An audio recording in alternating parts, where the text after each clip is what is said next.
Lesson 8 at school. This is the story about Mahatma Gandhi. See, what do you like best about your school? Tell your classmates about it.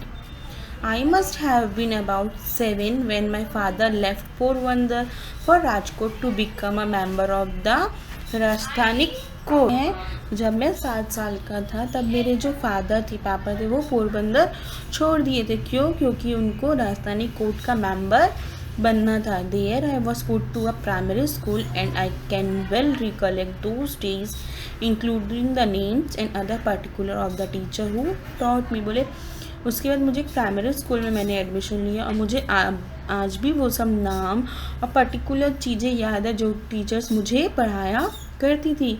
As at Porbandar so here there is hardly anything to note about my studies. I could only have been a mediocre students. बोले mediocre मतलब average, मैं बहुत ज़्यादा brilliant नहीं था, मैं बस एक एवरेज स्टूडेंट था। From this school I went to the suburban school and then to the high school. बोले फिर मैं उस स्कूल से अपने हाई स्कूल में गया, having already reached my 12th year. तब तक मैं 12 साल का हो गया था। I do not remember having ever told a lie during this short period either to my teacher और टू माई क्लासमेट्स। लेकिन मुझे कभी भी याद नहीं है कि मैं कुछ भी झूठ, लाई मतलब झूठ बोलाऊँगा, चाहे मेरी टीचर से या मेरे दोस्त, क्लासमेट्स मतलब दोस्त लोग से। I used to be very shy and avoided all company. मैं बहुत शर्मीला सा था और मैं हमेशा दूसरों की कंपनी से दूर रहता था। My books and my lessons were my sole companions. मेरी बुक और मेरी पढ़ाई मेरे सोल कंपेनियन मतलब आत्मा से लगे हुए थे। To be at school at the stroke of the hour and to run back home as soon as the school close, that was my daily habit. बोले जैसे स्कूल का टाइम होता था मैं डायरेक्ट घर से स्कूल और उसके बाद स्कूल से घर जाता था। मुझे और कहीं भी जाना पसंद नहीं था। I literally ran back because I could not bear to talk to anybody. फिर जैसे ही स्कूल ख़त्म होता था मैं तुरंत भाग के वापस घर की तरफ दौड़ जाता था। क्यों? क्योंकि मुझे किसी से भी बात करना पसंद नहीं था। I was even afraid list any one should पोक फन एट मी। बोले मुझे इस चीज़ से डर लगता था, चिंता रहती थी कहीं कोई मेरे पे मजाक ना बना दी। Gandhi ji was always the topper in his school, do you agree? Give reason. क्या बोले क्या गांधी जी हमेशा अपने स्कूल में टॉपर रहे हैं? क्या आप इससे एग्री हैं? अगर एग्री है तो क्यों? देखो, 2 incidents belonging to this period have always clung to my memory. Gandhi ji वाले 2 इंसिडेंट्स हमेशा मेरे दिमाग में रहते। As a rule I had a distaste for any reading beyond my school books. The daily lesson had to be done because I dislike being taken to task by my teacher as much as I disliked deceiving him.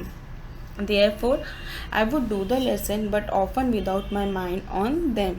Thus, when even the lessons could not be done properly, there was of course no question on any extra reading, but somehow my eye fell on a book purchased by me, my father.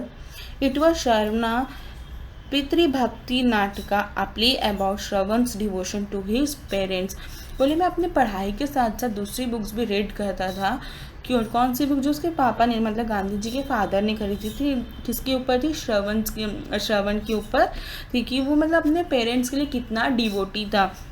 I read it with intense interest. बोले मैं उसको बहुत interest से पढ़ता था। There came to our palace about the scene. One of the pictures I was shown was of Shravana carrying his blind parents on a pilgrimage.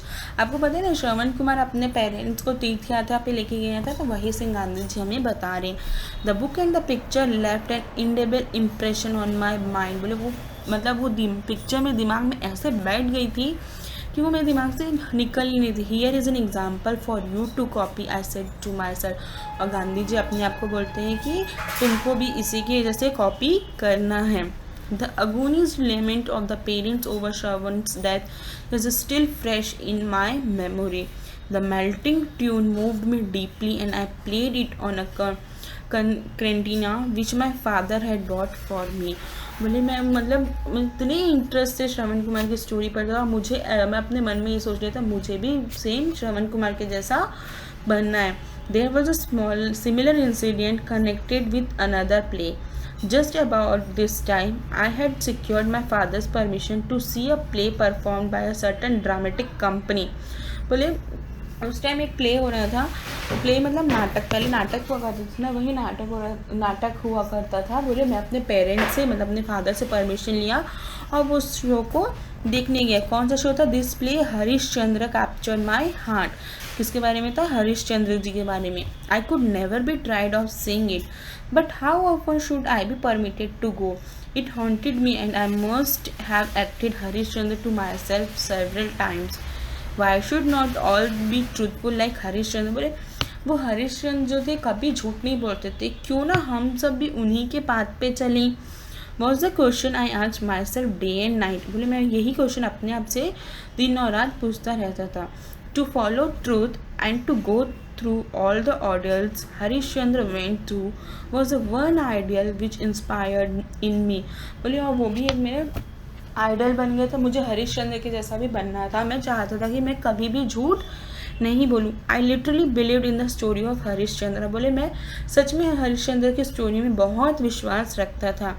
The thought of it all too often made me weep. My common sense tell me today that Harishchandra could not have been a historical character, but for me both Harishchandra and Shavna are living relatives, and I am sure I should be touched as before if I were to read again those plays today. बोले लेकिन जो ये कोई historical मतलब ऐतिहासिक character नहीं थे, लेकिन वो मेरे लिए मेरे मन में बहुत ज़्यादा उतर चुके, मतलब मेरे मन में बहुत ज़्यादा समा चुके थे। वो दोनों के लिए, श्रवण कुमार और हरीशचंद्र जी के लिए मेरे मन में बहुत ज़्यादा रिस्पेक्ट थी। Name the two plays mentioned in this lesson. There was another such incident during the time when I was in 7th standard. अब गांधी जी क्या बोल रहे, एक और भी इंसिडेंट हुआ था जब मैं 7th स्टैंडर्ड में था। Dorab ji Edul ji Gimi was a headmaster then. तब वहाँ पे कौन हेडमास्टर था? Dorab ji Edul ji. He was popular among the boys though he was disciplinarian. और वो बहुत डिसिप्लिन में रहते थे, इसलिए वो लड़कों में बहुत पॉपुलर थे। He was a man of a method and a good teacher. वो बहुत अच्छे टीचर थे। He had made gymnastics and cricket compulsory for the boys of the upper standard. और जो जिम्नास्टिक और जो क्रिकेट गेम थे वो लड़कों के लिए ज़रूरी कर रहे थे। आई डिसलाइक बोथ, लेकिन गांधी जी को दोनों गेम पसंद नहीं थे। I never took part in any exercise cricket और football before they were made compulsory. बोले अब वो जब कंपलसरी हो गया तो मुझे उसमें पार्ट करना ही पड़ता था, लेकिन जब तक वो कंपलसरी नहीं था मैंने कभी भी वो सब चीज़ में पार्ट नहीं लिया। My shyness was one of the reason for this fullness which I was now see was wrong. बोले मुझे बहुत शर्म आती थी, इसलिए मैं कभी भी किसी गेम में पार्ट नहीं लेता था। I then had the false notion that gymnastic had nothing to do with education. और बोले मेरे दिमाग में ऐसे ही रहता था कि जिम्नास्टिक पढ़ाई से कोई रिलेशन ही नहीं है, फिर क्यों कंपलसरी किया गया है। Today I know that physical training should have as much place in the curriculum as mental training. बोले लेकिन आज मुझे समझ में आ रहा है फिजिकल ट्रेनिंग भी उतनी ही ज़रूरी है जितनी हमारी मेंटल ट्रेनिंग ज़रूरी है। ऐसा नहीं कि हम दिमाग से बहुत ब्रिलियंट है लेकिन फिज़िकली बहुत इनएक्टिव है। जब हमारा माइंड वर्क करेगा तो हमारी बॉडी भी वर्क करना ज़रूरी होना चाहिए, हमने लेज़ी नहीं होना चाहिए। But thought I was none the worse for having neglected exercises. I am still paying the plenty of another neglect.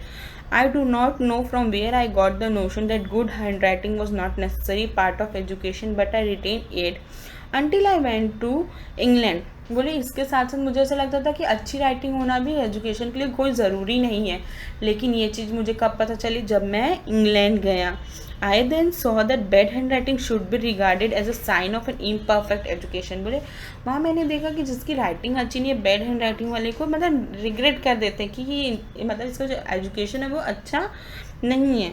Late every young man and women understood that good hand writing is a necessary part of education. और गांधी जी बोलते हैं हर एक को समझना चाहिए कि जो hand writing है वो बहुत ज़रूरी पार्ट है एजुकेशन का। अगर आपकी राइटिंग अच्छी होगी और आप मतलब कुछ थोड़ा गलत भी लिखते हैं और आपकी राइटिंग अच्छी होगी तो आपकी कॉपी साफ दिखती है, लेकिन अगर हम गंदी राइटिंग में लिखेंगे तो हमारी कॉपी भी अनटाइडी सी दिखेगी, चाहे हम कितना भी अच्छा आंसर लिखें। Thank you.